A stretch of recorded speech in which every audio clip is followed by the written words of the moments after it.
ఓం ఆదిత్యాయ నమః. శ్రీ ఆదిత్య కవచం. సకల జీవరాశికి చైతన్యాన్ని, ఆరోగ్యాన్ని ప్రసాదించే ఆ సూర్య భగవానుడి యొక్క అత్యంత శక్తివంతమైన రక్షణ కవచము. ఈ స్తోత్రాన్ని మనకు అగస్త్య మహర్షుల వారు అనుగ్రహించారు.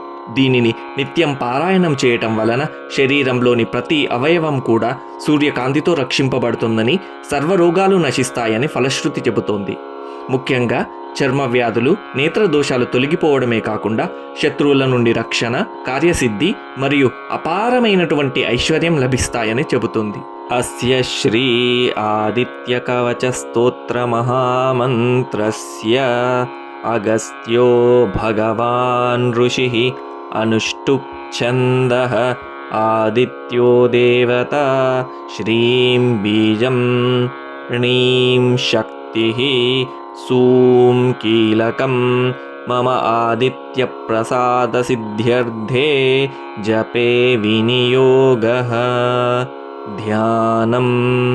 జపాకుసుమ సంకాశం ద్విభుజం పద్మహస్తకం సింధూరాంబరమాల్యం చ రక్తగంధానులేపనం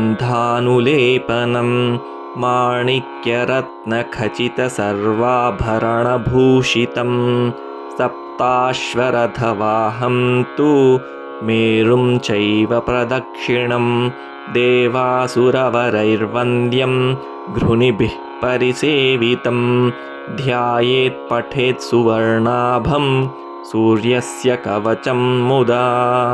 కవచం.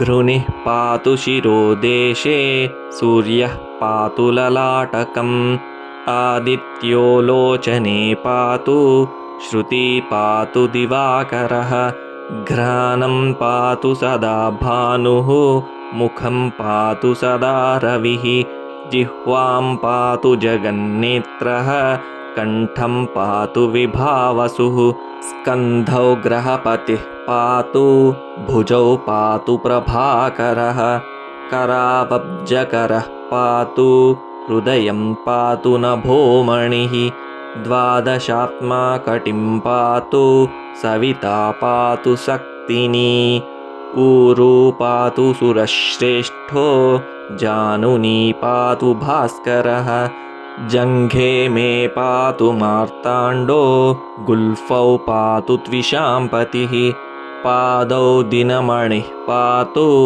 పాతు మిత్రోఖిలం వపుః ఆదిత్యకవచం పుణ్యమభేద్యం వజ్రసన్నిభం సర్వరోగభయాదిభ్యో ముచ్యతే నాత్ర సంశయః సంవత్సరముపాసిత్వా సామ్రాజ్యపదవీం లభేత్ అశేషరోగశాంత్యర్థం ధ్యాయేదాదిత్యమండలం.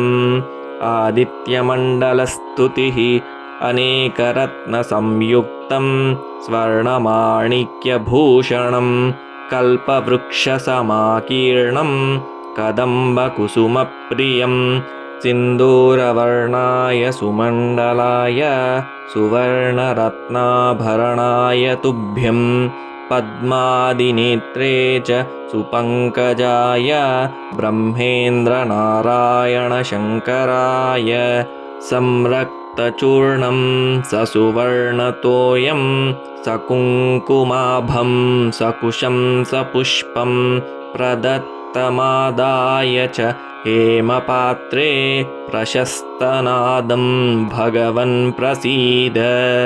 ఇతి శ్రీ అగస్త్యముని విరచితం శ్రీ ఆదిత్య కవచం సంపూర్ణం.